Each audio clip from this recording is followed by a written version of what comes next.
Hola a todos, bienvenidos a esta primera sesión del bloque de imagen digital que hemos titulado así, Imagen digital versus movilgrafía. Vamos a empezar abordando lo que son los objetivos generales de este primer bloque, que es el bloque imagen, y como podéis ver en la pantalla, ese objetivo principal que destacamos para esta unidad sería revisar los contenidos teóricos y prácticos de la fotografía digital. Vamos a ver también cuáles son las competencias, que como sabéis son las competencias puntuales de esta asignatura, las propias de la asignatura, que en cada una de estas sesiones vamos a ir destacando cuáles son las competencias que abordamos, y en esta sesión vemos que tenemos subrayadas en amarillo: conocimiento de las tendencias estéticas actuales del arte en los medios técnicos, la habilidad en el manejo de recursos informáticos en la creación artística, la habilidad en la búsqueda y generación de nuevas aplicaciones informáticas específicas para la solución de problemas artísticos concretos, y la habilidad para el desarrollo de proyectos creativos en el ámbito de la fotografía. Si vamos al planning de vuelo que vamos a tener en esta sesión, pues vamos a empezar hablando de este tema de imagen digital versus movilgrafía, para pasar después a explicar la primera práctica que vamos a realizar dentro de la asignatura. Es una práctica, ya os adelanto, que se llama Panografía Subjetiva de Bellas Artes.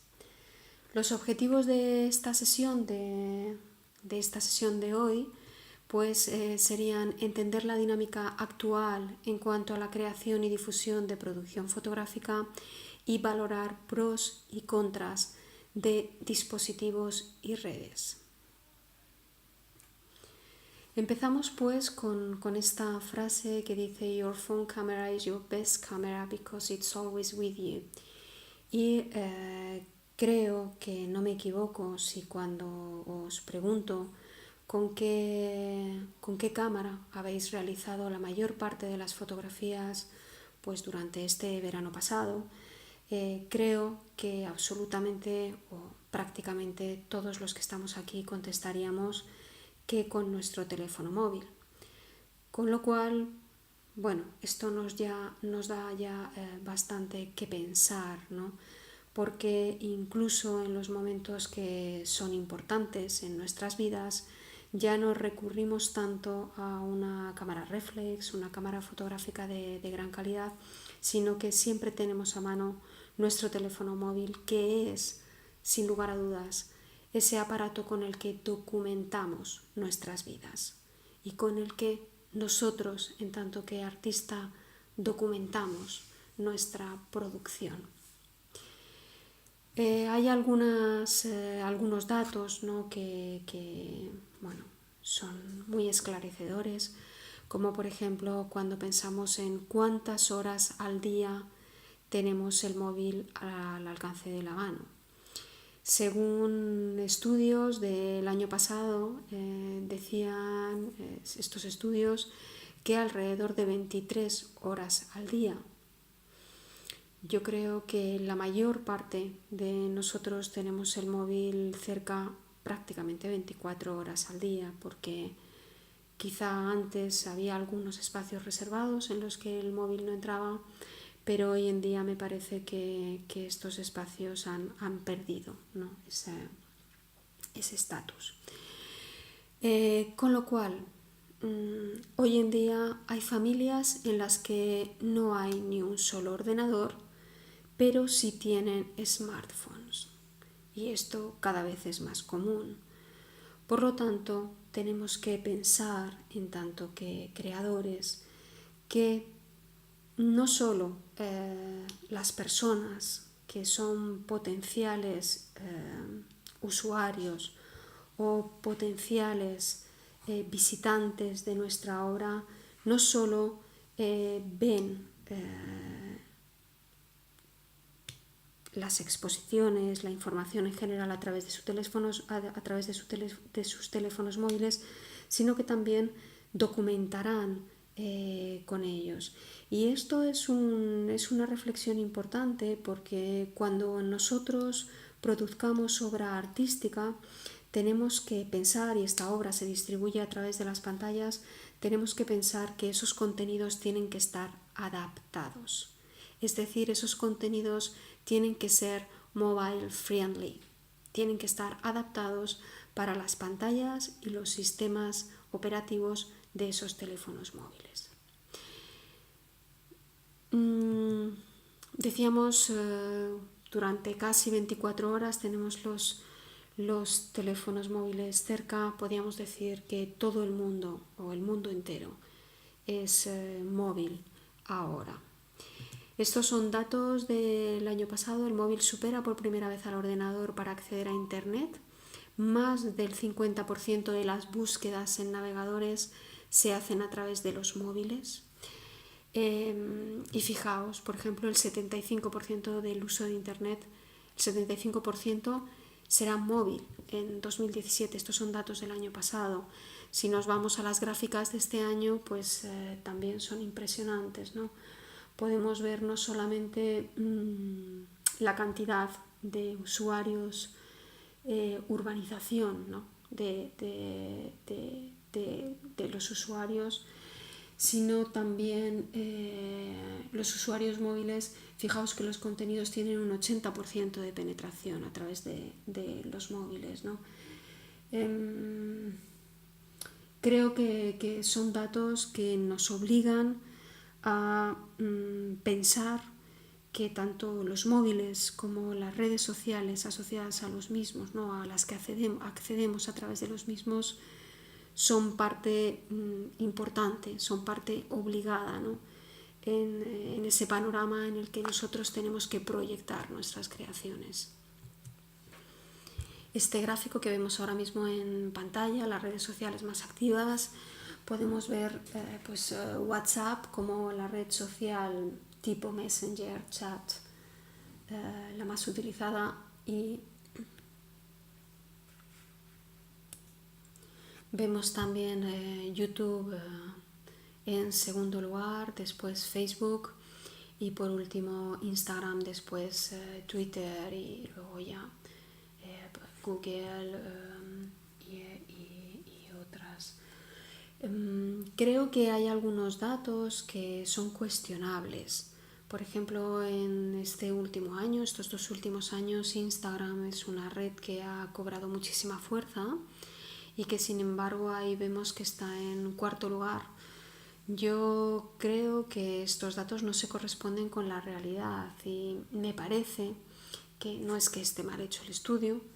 Lo que me parece es que hay redes como por ejemplo Facebook que están viviendo muchísimo, podríamos decir, de las rentas, ¿no? Y también, bueno, hay algunas redes como YouTube que lo que ocurre es que son redes anidadas, es decir, que cuando, por ejemplo, publico un Twitter, pues está ya, es más que sabido que un Twitter que contiene un vídeo pues tiene más visitas que un Twitter que contiene una imagen, que a la vez tiene más visitas que un Twitter que solamente tiene texto. Con lo cual YouTube es una herramienta a la que recurrimos de manera repetida, incluso cuando lo que vamos a difundir no se va a hacer a través de la red de YouTube, ¿no? Entonces, bueno, la temática que vamos a abordar hoy es esta de las movilgrafías. Movilgrafías como la fotografía digital en el contexto 2.0. La movilgrafía no es una imagen que sencillamente está hecha con un móvil. La movilgrafía es una imagen que es tomada con un móvil, que es editada con un móvil y que hacemos difusión de la misma a través del móvil. Es decir, que todo el proceso desde la creación de esa imagen hasta el acto de compartir la imagen acontece desde este dispositivo que es nuestro smartphone. Entonces, para hablar del potencial de la mobilgrafía en relación a la fotografía digital de alta calidad, vamos a recurrir a la obra de un artista que se llama Mark Regals. Y voy a lanzar directamente un vídeo en el que este fotógrafo explica su obra para pasar después a valorar cuál sería esa diferencia, ¿no? Crucial entre hacer fotografías con un móvil y hacer fotografías con una cámara reflex. I am Marcus Reugels, PMY Imaging Ambassador, and this is my photography. Was mich an der Fotografie so fasziniert, ist die Tatsache, dass man damit kleine, unscheinbare Dinge, die man mit dem bloßen Auge nicht erkennen kann, in einem einzelnen Bild festzuhalten. Auf die Tropfenfotografie bin ich vor ca. 3 Jahren aufmerksam geworden. Durch Recherchieren im Internet habe ich einen Tweet gefunden, in dem Bilder mit Tropfen gezeigt worden sind. Ich starte jede Serie mit einem gewissen Ziel im Kopf. Das ist ein Bild mit einer gewissen Form, wo ich mir vorstelle, zum Beispiel ein Schirm oder ein Weinglas. Das zu erreichen ist dann meistens mehr mit Glück behaftet. Hier sieht man meine 3 Ventile. Das ist das Hauptventil. Die beiden seitlichen werden so angeordnet, dass die fallenden Tropfen auf den Haupttropfen auftreffen. Die Standardbeleuchtung in der Tropfenfotografie ist eigentlich von hinten durch eine Acrylglasscheibe, die das Licht bricht und sehr weich macht. Als Beleuchtung wähle ich immer alte Systemblitze. Das sind Vivitar 285 mit einer kleinen selbstgebauten Modifikation, um die Leistung weiter runter zu regeln. Das ist notwendig, um die Abbrenndauer der Blitze so schnell zu halten, damit die Bewegung eingefroren wird. Um den Hintergrund einzufärben oder die Wasseroberfläche benutze ich farbliche Folien, die ich in den Blitz einschiebe, und dadurch wird das Licht durch die Acrylglasscheibe so weit gebrochen und gestreut, dass es sehr weich und harmonisch im Bild sichtbar wird. Über einen Arduino basierenden Mikroprozessor steuere ich meine Tropfen an. Hierzu habe ich eine Benutzeroberfläche, in der ich für jedes Ventil und jede Kamerablitz die Werte auf die Millisekunde genau einstellen kann. Mein Mikroprozessor steuert mir die ganzen Geräte an. Der löst die Kamera aus und die Kamera löst mittels Funkauslöser die Blitze aus. Bei den Tropfen verwende ich Wasser, verdickt mit Guarkernmehl, mische es mir mit Alkohol und das wird dann einfach in Wasser aufgelöst und verrührt. Das Tropfenwasser färbe ich mit Lebensmittelfarbe oder Druckertinte ein. Im Tropfenbecken benutze ich nur reines Wasser. Zum Fokussieren nehme ich eine kleine Hülse, auf der ich die Tropfen fallen lasse. Da hört man dann genau das Geräusch, wenn der Tropfen reinfällt.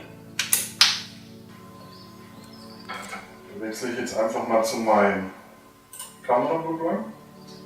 Drücke hier meinen Startknopf und dann laufen die Zeiten ab, die ich eingestellt habe. Und man sieht dann am Monitor gleich, welches Bild erzeugt wurde. Damit man sich ungefähr die Zeitspanne vorstellen kann, in der diese Augenblicke existieren, filme ich das mal mit, um euch zu zeigen, dass man das mit dem bloßen Auge nicht erkennen könnte.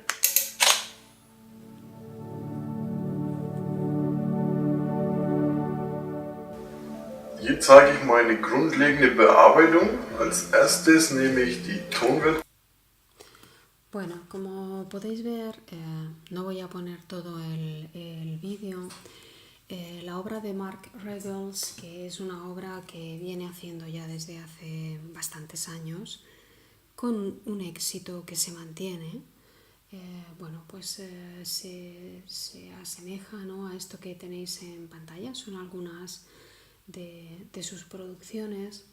Y a mí me gusta siempre mostrar este vídeo de Regals para hablar de una cuestión que tiene que ver directamente con la diferencia principal entre hacer fotografías con una cámara de mayor calidad, quizá con menos movilidad y con nuestros teléfonos móviles. Y es esta comparativa entre la gota y el océano. Cuando queremos hacer una investigación, tenemos principalmente, grosso modo, dos maneras de abordarla. Podríamos decir que podemos aproximarnos al objeto de investigación por dos vías diferentes. Una vía sería la vía analítica, y esta vía analítica consiste en aislar el elemento que deseo estudiar, ¿vale? Parte del principio de estudiar aisladamente y con gran detalle las diferentes partes de un sistema. Es decir, por ejemplo, una porción muy reducida de realidad. Podría ser pues un lápiz encima de una mesa. Cuando sacamos el lápiz fuera de la mesa y nos lo llevamos a un laboratorio para poder estudiar este lápiz, esto es el color, el material, pues la longitud, la dureza, la resistencia.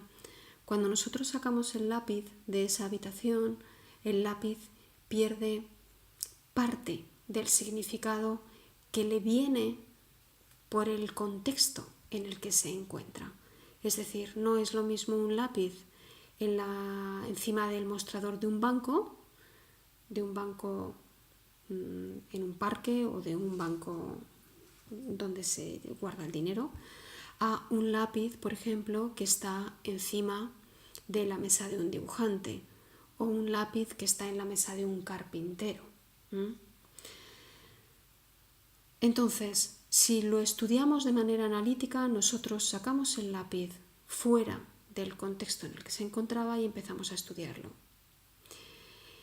Una excepción a esta forma de razonar fue el planteamiento de Aristóteles, cuando dice el todo es más que la suma de las partes.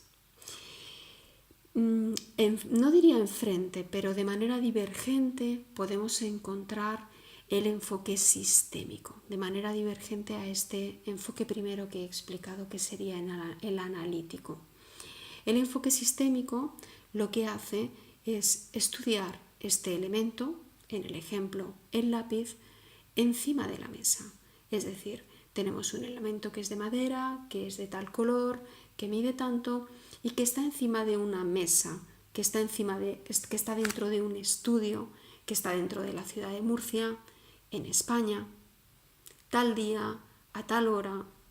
En fin, todos estos datos, ¿no? Toda esta información forma parte también del lápiz, porque por ejemplo el color del lápiz depende de la luz de la sala en la que se encuentra el lápiz, ¿verdad? Entonces creo que cuando nosotros queremos aproximarnos a una gota aislada, es decir, que cuando nosotros queremos hacer una aproximación analítica, lo que hacemos es utilizar una cámara reflex y posiblemente hacer como hace Mark Ruggles, irnos a un estudio para hacerlo de una manera muy aséptica. Pero si lo que queremos es entender qué es ese lápiz, entendiendo por qué es ese lápiz, qué hace ese lápiz ahí, qué es lo que va a pasar con el lápiz o qué fue del lápiz antes de llegar ahí, entonces tenemos que tener un enfoque sistémico, es decir, que no se centra únicamente en ese elemento, sino en todo el volumen, ¿no? En ese océano en el que se integra el elemento. Entonces, cuando partimos de un enfoque sistémico, pensamos en la totalidad de los elementos de ese sistema que estudiamos, así como las interacciones y las interdependencias que hay entre ese elemento y el todo.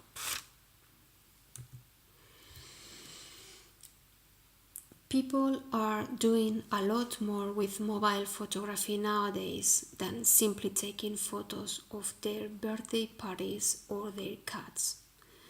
The apps have released enormous creativity in people who might otherwise never have got involved with photography. Es decir, la aparición de la movilgrafía ha puesto de manifiesto la democratización de la fotografía. Cualquier persona hoy en día con un mínimo de creatividad puede realizar fotografías de una calidad considerable. Entonces, la pregunta, ¿no?, que podríamos hacernos es si una persona que no tiene un bagaje artístico y que no tiene unos conocimientos técnicos específicos del arte puede hacer una producción fotográfica de calidad considerable, ¿cuál es el lugar para el artista en este escenario? Y cada vez que lanzo esta pregunta a artistas, pues salen algunas cosas a relucir y cuestiones muy acertadas, como por ejemplo la intencionalidad. Es decir, cuando un artista toma una cámara, no importa qué tipo de cámara sea, tiene una mirada intencionada, ¿no? Va buscando ese frame, ¿no?, enmarcar ese trozo de realidad, pero no simplemente por una cuestión estética, ¿no? Siempre hay un deseo de llevarlo hacia un discurso, siempre hay un deseo de afirmar, de defender, de reivindicar. Esta intención, ¿no?, podríamos decir, es propia del artista. También es cierto que es propio del artista tener un imaginario propio, unos conocimientos acerca de lo que es cultura visual, que puede permitir al artista realizar una serie de fotografías que aluden a, que son referencia a. Es decir, tenemos una serie de conocimientos con nosotros, ¿no?, una serie de competencias que deberíamos subrayar si queremos diferenciarnos del resto de usuarios que también están haciendo una creación fotográfica con el móvil. Lo que vamos a ver, o lo que estamos viendo ahora mismo, son creaciones, ya tienen algunos años, son creaciones realizadas con móviles, editadas con móviles. En un principio aquí es difícil, ¿no?, asegurar que toda la edición ha sido realizada con móviles, pero veis, ¿no?, aquí, por ejemplo, en la imagen vemos una complejidad, ¿no?, podríamos decir. En la lectura hay una primera lectura y cuando miras un poco más ves esa segunda capa, ¿no?, que puedes interpretar toda esta complejidad tisular, ¿no?, o sea, esta manera de tejer la imagen y tejer el discurso con la imagen es propia de los artistas. Entonces pensemos que tenemos que ir un poco más allá de lo que es quizá la instantánea, ¿no?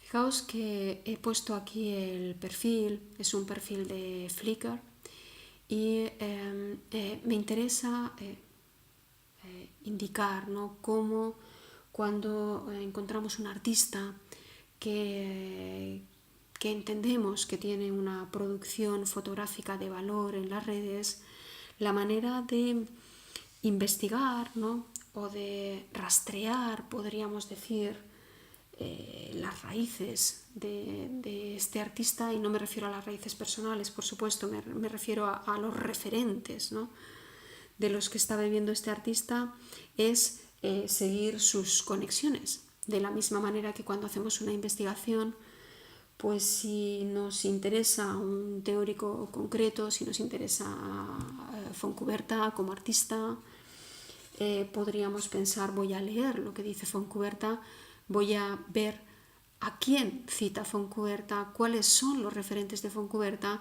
y voy a perseguirlos, ¿no? Para entender cuáles son las fuentes de las que bebe para poder alcanzar o llegar a ese pensamiento que ahora mismo tiene y para poder pensar tal vez variantes, ¿no? de ese pensamiento. Pero, ¿qué es lo que diferencia la movilgrafía? ¿Qué es este mobile photography? Bueno, la movilgrafía, como indicaba al principio, es una fotografía que se hace con móviles, es decir, la captura se realiza con un móvil, se edita con el móvil, con una de las muchas apps para móviles que hoy en día podemos encontrar para editar, y se comparte a través del móvil. Estas serían, ¿no?, las condiciones que nos llevarían a afirmar que una obra concreta es una movilgrafía. En los últimos años ha habido todo un desarrollo alrededor de la producción de fotografías con móviles y evidentemente pues el mercado ha nutrido todo este desarrollo con una enorme cantidad de objetivos que se pueden adaptar, ¿no?, a los móviles. Nosotras os invitamos a sobre todo experimentar. No se trata de comprar un objetivo, o al menos no es obligatorio comprar un objetivo. Podemos experimentar pues desde lentes, cristales que tenemos y que podemos anteponer o superponer al objetivo de la cámara, como texturas y otros elementos, ¿no? Entonces os invitamos a este experimenting, ¿no?, que puede ser la edición con móviles. Como decía, hay varias apps. Quizá aquí las hemos ordenado un poco por índices, ¿no?, indicios de calidad basados sobre todo en los comentarios de los usuarios, ¿no? Y quizá pues la aplicación que está en primer lugar es esta aplicación de Snapseed, que lleva ya varios años funcionando, tiene varias versiones. Quiere decir que ya hay varias versiones de la misma aplicación. Tiene una versión que es gratuita y que funciona bastante bien. Hay algunas aplicaciones, como esta aplicación de VSCO, que puede ser VSCO, que puede ser bastante atractiva a primera vista porque tiene incluso una red asociada bastante grande, pero parece que a nivel de uso de recursos de los dispositivos pues es bastante pesada, ¿no? Parece que ralentiza bastante. Y después tenemos también el Adobe Lightroom, que es una aplicación que normalmente los estudiantes de Bellas Artes conocen, con lo cual también tiene una opción en gratuito y puede que sea la mejor opción para vosotros y vosotras. Entonces vamos a ver algunos ejemplos, bien que dentro de la asignatura en el apartado de recursos podéis encontrar más. Vamos a empezar con este Life in Lo-Fi, que es un espacio que lleva un artista llamado Marty Jonick. Y me gustaría comentar antes de avanzar que yo estoy en contra del uso de este término iPhoneography, porque evidentemente es vincular una práctica que tiene que ver con el tratamiento de la imagen y con la creación a partir de la fotografía móvil, vinculada a una única empresa, que sería Apple, porque el iPhone es un modelo únicamente de Apple. Entonces, por un lado me gustaría decir que no estoy para nada a favor del uso de este término, pero también me gustaría indicar que el hecho de que este término emergiese es debido a que Apple invirtió en un momento crucial en la fotografía realizada por móviles. Es decir, que si bien, bueno, pues hay un uso, ¿no? Quizá desmedido de este término, una apuesta un poco interesada por este término, también es justo, creo, destacar que hubo esta inversión y que otras empresas no lo hicieron. Entonces, bueno, hay una web que tendréis enlazada de recursos que se llama Life in Lo-Fi. Creo que no hay duda a estas alturas, ¿no?, de que la imagen digital, sobre todo esta imagen digital realizada a través de teléfonos móviles, es la prueba de que la imagen no es solamente calidad, es decir, no es solamente resolución de imagen. El valor de la fotografía viene dada también por la frescura, por la instantaneidad, por todas esas cualidades que vienen de la mano de la movilidad. Y bueno, como os estaba comentando, pues Marci Jonik en su página web podéis ver un trabajo bastante interesante, que es un estudio de la línea de tiempo de lo que es la movilgrafía, ¿no?, la creación fotográfica utilizando móviles. Otro de los referentes que me parecen importante es esta obra o es toda la producción fotográfica de este artista que se llama Benjamin Lowy. Y Benjamin Lowy es un pionero, en el fotoperiodismo. Empezó su carrera cubriendo la guerra de Irak en el 2003 y bueno, fue bastante conocido porque ganó una convocatoria que lanzó Apple y durante muchísimos años pues estuvo cubriendo eventos con las últimas versiones de iPhone. Entonces, bueno, es uno de los reporteros gráficos o fotoperiodistas más conocidos hoy en día, a pesar de que la línea de creación fotográfica ahora mismo ha variado. Veréis, luego volveré sobre él, ¿no?, pero veréis que en recursos hay un enlace que es un enlace a un vídeo grabado en el 2018 donde él explica su trayectoria como fotógrafo. Benjamin Lowy, bueno, él ha reflexionado bastante acerca de todo lo que le aportaba poder cubrir un evento con un dispositivo que guardaba directamente en su bolsillo y que le ofrecía una capacidad para moverse, para disparar, entre comillas, sin ser visto, sin que se percatasen. Es decir, bueno, pues esa invisibilidad, ¿no?, que nos da los móviles, porque nunca sabemos muy bien si el que está enfrente de nosotros se está haciendo un selfie o nos está fotografiando. Entonces, bueno, os animo a echar un vistazo, más que desarrollarlo yo aquí, os animo a echar un vistazo, ¿no?, a esos recursos que encontraréis en el aula virtual.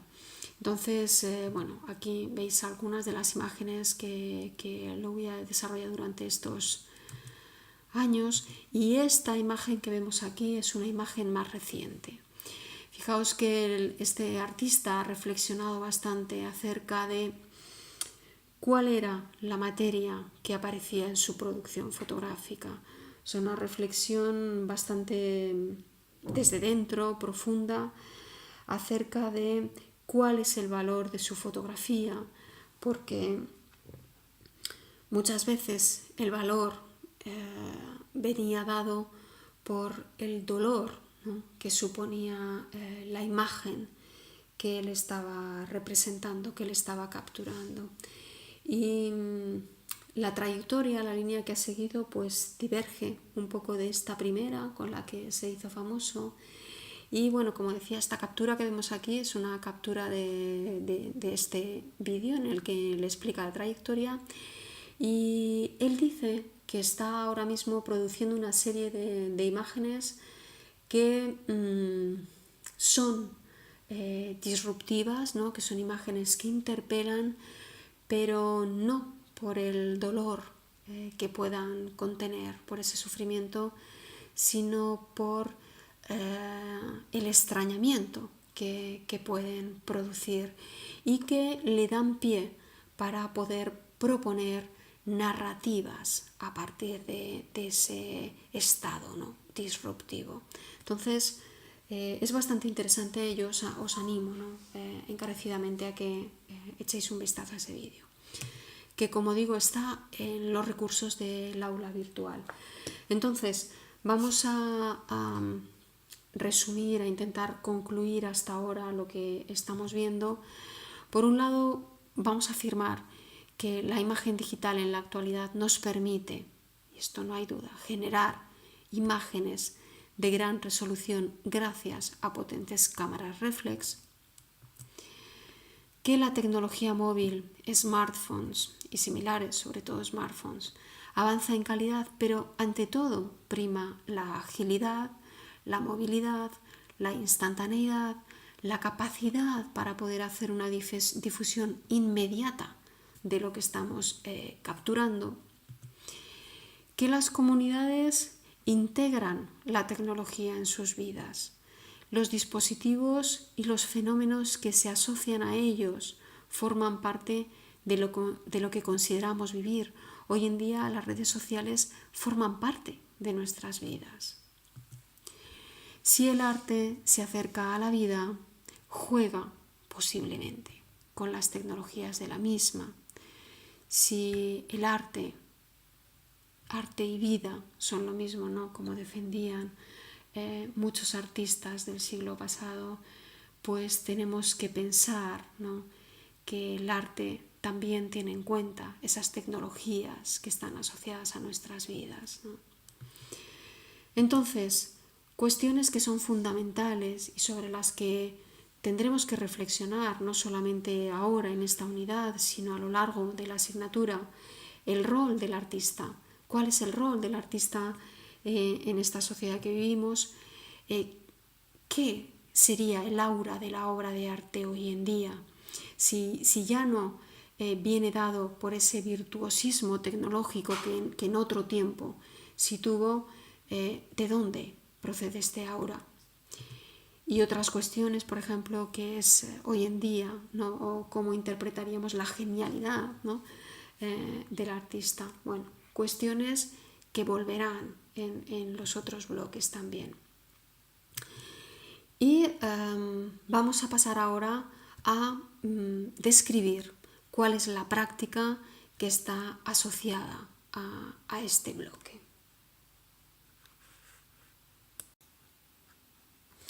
Entonces, la práctica que tenemos asociada a este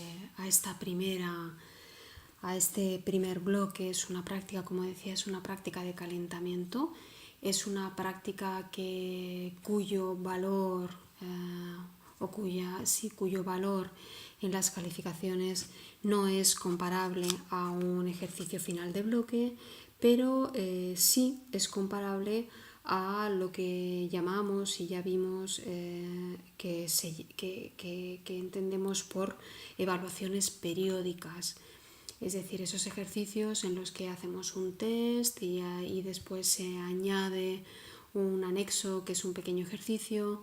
Pues esta panografía a mí me sirve un poco para ver cuál es vuestro nivel y también para que calentemos motores de cara a la entrega final de este bloque. También para que os familiaricéis con la dinámica, es decir, que todos sepamos que cuando lleguemos a un ejercicio de bloque habrá una tarea, esa tarea se publicará en el aula virtual, hay una descripción, tenemos que seguir de manera rigurosa las pautas que vienen en esa descripción, cumplir con las fechas de entrega, etc.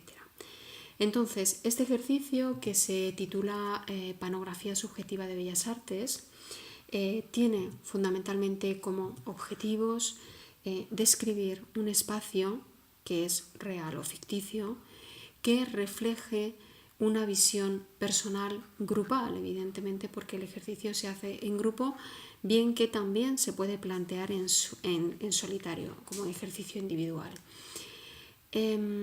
Se trata de mostrar desde vuestro punto de vista personal qué es Bellas Artes. Desde luego nos espera, y esto ya lo comentamos, nos espera que hagáis una reconstrucción del edificio en el que se imparten las clases de Bellas Artes, en el campus de Espinardo. Sois artistas y entiendo que tenéis muchísima creatividad como para plantear una reproducción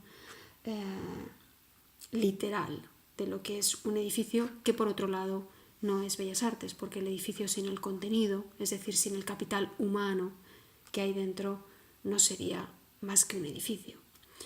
Entonces, por otro lado, nos interesa suscitar interés, incitar a la navegación. Vamos a ver ejemplos. Y por otro lado, tiene que ser un trabajo colaborativo, es decir, que no se trata de que haya una persona en un grupo que tiene una idea y todos los demás se ponen al servicio de esa idea. Se trata de empezar con una lluvia de ideas, anotar las ideas que van saliendo y que pueden tener cierto recorrido, valorar pros y contras de esas ideas e incluso hacer un pequeño avance de cómo sería a nivel visual cada una de esas propuestas, para después todo el grupo decantarse por una opción, ¿no? O hacer una mezcla entre dos opciones, es decir, tomar una decisión o optar por una idea común. Las herramientas que tenéis, pues vais a trabajar con móviles. No se va a valorar la calidad de la imagen, la definición de la imagen. No se trata de una competición para ver quién tiene el mejor teléfono. Sí, podríamos pensar que tal vez es una competición por ver quién tiene la propuesta más original, ¿no? O quién consigue desarrollar una propuesta más sugerente a nivel gráfico. Para ello tenemos los móviles, tenemos elementos que podemos incluir, como decíamos, lentes, texturas que podemos utilizar, la misma edición de la imagen y, por supuesto, imaginación. Para la tarea, lo que vais a tener que adjuntar es la imagen en sí, los componentes del equipo y la descripción de la navegación posible. Esto lo vamos a ver en la unidad siguiente, ¿vale? Vais a entender mejor qué es esto de la navegación posible. Y después, en cuanto a la evaluación de la imagen, pues lo que va a primar es el interés de que sea una movilgrafía, es decir, no hay ningún interés en hacer una fotografía propia de plato con un móvil. Es como no hay ningún interés en meter el océano en un estudio para poder hacer una imagen. ¿De acuerdo? No olvidéis la gota, el océano. Es decir, tened presente esta pregunta: ¿qué aporta la movilidad a esta creación que estoy haciendo? Por otro lado, también vamos a prestar atención a la arquitectura. Y como decía antes, no se trata de una arquitectura que respeta las leyes físicas del mundo en el que vivimos. No importa si el edificio en vuestra imagen se cae. Importa más el interés de esa propuesta, los elementos que la conforman, los actores. Fijaos que aquí, cuando hablamos de actores, si hacemos una panografía, es decir, una composición de imágenes fotográficas en las que aparece representado en su mayor parte o en su totalidad elementos de hormigón, en el momento en el que metamos, por ejemplo, una planta, esa planta va a cobrar enseguida un protagonismo. Actores pueden ser también personas, actores pueden ser también animales, actores pueden ser elementos que se desmarcan a través de códigos cromáticos. Entonces, pensad en esto y pensad, por supuesto, en la originalidad y en la creatividad. Vamos a ver algunos ejemplos anteriores para que podáis valorar vosotros mismos, ¿no? En base a algunos resultados. Por ejemplo, aquí tenemos un ejemplo de una reconstrucción bastante literal de lo que es el edificio de Bellas Artes. Si yo os pregunto cuántos puntos de atención, o podríamos decir cuántos puntos de tensión, ¿no? Cuántos puntos con una información potencial tiene esta imagen, pues creo que todos diríamos que hay un punto principal, es esa puerta. La imagen nos conduce al centro. Es una imagen netamente concéntrica. Vemos aquí. Entonces, si yo tuviese que incluir información en esta imagen, pues evidentemente estaría en el centro. Y tal vez los usuarios cuando lleguen a la imagen puede que busquen información en otros lugares de la imagen, pero hay muy pocos puntos de atención. Es una imagen bastante plana en ese sentido. Veis que esta es la imagen que entregaron los compañeros de esta promoción y en este caso la imagen y el texto están equilibrados, pero no podríamos decir que es una imagen que destaque por su originalidad. No podríamos decir tampoco que es una imagen que te das la vuelta para volver a mirarla. Es una imagen que, como decía, pues es bastante plana. Este es otro de los ejemplos. Por ejemplo, en este caso, si preguntase acerca del equilibrio de la imagen, pues creo que todos estaríamos de acuerdo en que no está equilibrada.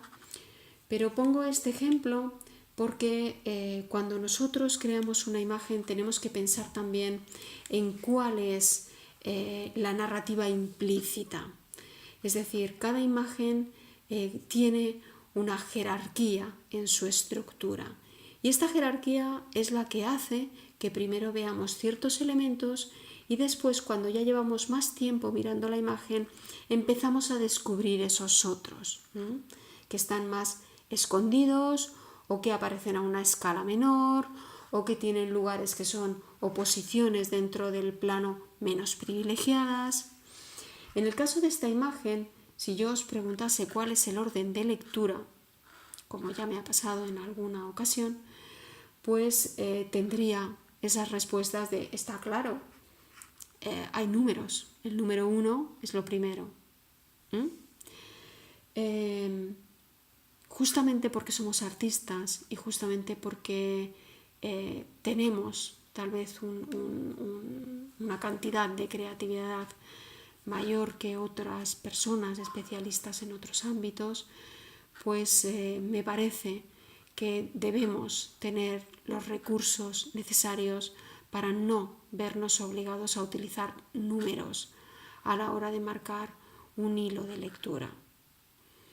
En el caso de esta imagen, la solución por la que han optado pues, estos compañeros tal vez es la solución más rápida, es esa solución que todos entendemos, pero desde luego no es una solución que destaque por su originalidad. Este es otro de los ejemplos. Veis que en este caso pues, vemos algunos actores, estas personas que están sentadas en las sillas y que, como os comentaba antes, pues es ejemplo de cómo en una imagen que prácticamente en su globalidad es inerte, el hecho de incluir algunos elementos vivos supone de por sí generar puntos de atención. Y por último vamos a ver esta imagen, que es una imagen es más compleja, es más rica, es más original, porque aunque no podemos apreciarlo, el título habéis visto que es el hilo rojo, a lo largo de la imagen hay un cordón rojo que va pasando de una imagen a otra. Es decir, es un montaje, es un retoque también fotográfico al final, ¿no? Cuando se hace el montaje final, pero hay un hilo conductor, hay un hilo narrativo implícito en la imagen que tiene que ver con seguir ese cordón a lo largo de todo el plano. Después podríamos hablar de diferentes puntos de atención, ¿no? Por ejemplo, vemos aquí este personaje, ¿no?, que está saliendo del ascensor, todavía no está fuera, pero hay un agujero ahí en el ascensor.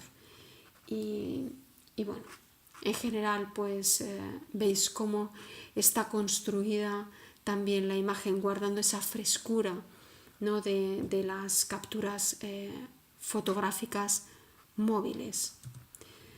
Este es otro de los ejemplos, me parece interesante, volvemos a encontrar, ¿no?, este listado numérico que no es lo mejor, pero sí que hay una cuestión que es bastante original, que es esta trayectoria, es decir, que a la hora de plantearnos qué es Bellas Artes, proponemos un elemento que no es un edificio, sino que es una trayectoria o un trayecto entre un edificio y otros muchos edificios que nos conectan con nuestra vida personal, es decir, la ciudad de Murcia.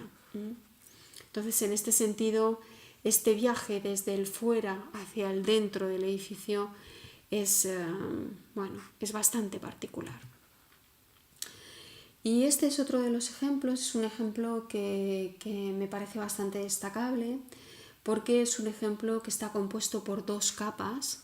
Los artistas que lo hicieron hablan de esa, podríamos decir, dicotomía entre lo que es el artista de puertas para adentro o de cuerpo para adentro y el artista de cuerpo para afuera. Entonces plantearon esta panografía en la que, como veis, el núcleo es un núcleo natural y todo lo que rodea a ese núcleo natural es un núcleo que está más relacionado con lo construido, con lo artificioso también. Veis cómo ha sido muy cuidado, ¿no?, a nivel de clave cromática, la cartografía, ese interior verde y todo ese exterior donde se retoma el azul de la facultad, el azul IKEA, el azul de edificios que están en la ciudad. Y bueno, una explicación. Esto tiene que ver con la próxima unidad, donde vamos a hablar de infografía, porque, como veréis más adelante, pues a este primer reto de hacer una panografía subjetiva, que es puramente visual, lo que os vamos a pedir es que esta imagen incluya una capa de información que lo convierta en una infografía. Pero, como digo, esto lo vamos a ver más tarde. Vemos aquí este actor en esta parte del núcleo. Y por último, olvidaba, hay este ejemplo, es un ejemplo que a nivel de resultados plásticos podría mejorarse mucho, pero lo he escogido porque me parece bastante interesante esta mezcla entre los elementos que han sido dibujados y los otros elementos que han sido fotografiados. Si bien en esta propuesta yo diría hemos perdido bastante el sentido de que sea una movilgrafía, porque este recorte que veis se ha realizado en este globo, ¿no?, en este planeta, hace que se aleje mucho esta sensación de lo fugaz, de lo móvil, de lo instantáneo.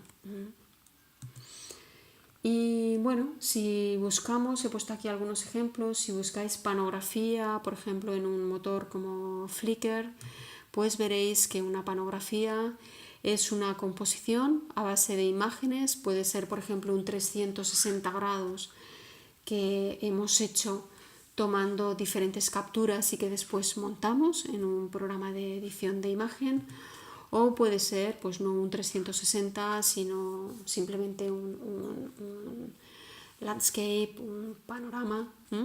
Puede ser un cuerpo compuesto también de diferentes imágenes.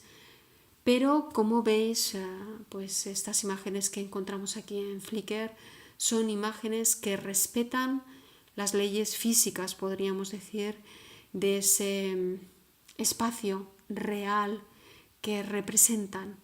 Nosotros en este ejercicio de la panografía subjetiva de Bellas Artes no vamos a reproducir un espacio real y respetar las leyes físicas de ese espacio, sino que nuestro objetivo, podríamos decir, se aproxima más a un volar, ¿no? A un imaginar formas, imágenes, ¿no? originales que nos transmitan la esencia de lo que es Bellas Artes para vosotros.